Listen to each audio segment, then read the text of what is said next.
Lily and I love just to be together. We do a lot of stuff together. We're pretty much inseparable. We love to bake and make candies.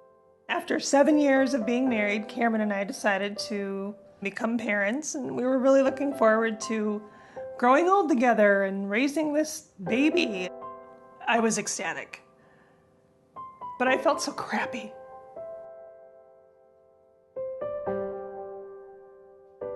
Throughout the next 3 months, I kept losing weight to the tune of about 5 to 7 pounds a week. We had known that Heather was not feeling well. We had originally thought, oh, this is going to be some simple sort of thing. As time goes on, you realize, wait a minute, the doctors are starting to knock off the real simple things. About mid-October, I felt like a truck parked on my chest, and I couldn't breathe. 3.5 months after Lily was born, I got the diagnosis, malignant pleural mesothelioma. And I looked over at my wife, and she had this look of just sheer terror. If you read about mesothelioma, if you do any research, it's dire. Most people don't live beyond 15 months after diagnosis. When I was diagnosed, I was 36 years old. That's extremely young. It doesn't get the attention that it deserves to not only find better treatments for it, but to find a cure. When I was a little girl, my dad worked construction.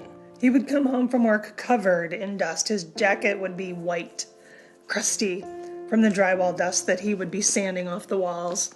Anything that I had to do outside, I liked wearing my dad's coat. It was just, unbeknownst to us, it was chock full of asbestos. That's how my exposure happened.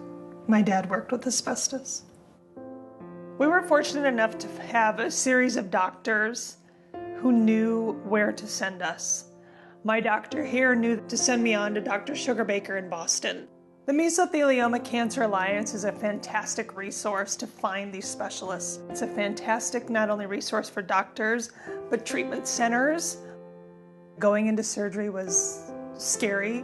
I would keep telling her, look, Lily needs her mother. That's the way I kept Heather's hope up. Lily went to live with Heather's parents. We couldn't take her with as we were traveling with all the doctor's appointments and being in the hospital. After recovering in Boston, I went to live with my parents in South Dakota. In that 3 months while I was recovering, Cameron was only able to see Lily for 3 days, 36 hours. But it's what we had to do in order to get by. And it's just what you do. Throughout Lily's life, we've never hidden the fact from her that I had cancer when she was a baby. We're very upfront about it. I don't get into the dire, what could happen, because I don't operate that way. We operate from a place of hope and a place of living in the moment.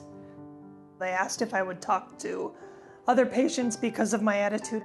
I've been accused my whole life of wearing rose-colored glasses and seeing life very optimistically, and I have no intention of ever taking them off. There was no option other than living through this. I was going to beat it no matter what. There's more hope now than there ever was. So don't give up. Don't take a death sentence as a diagnosis. There is hope.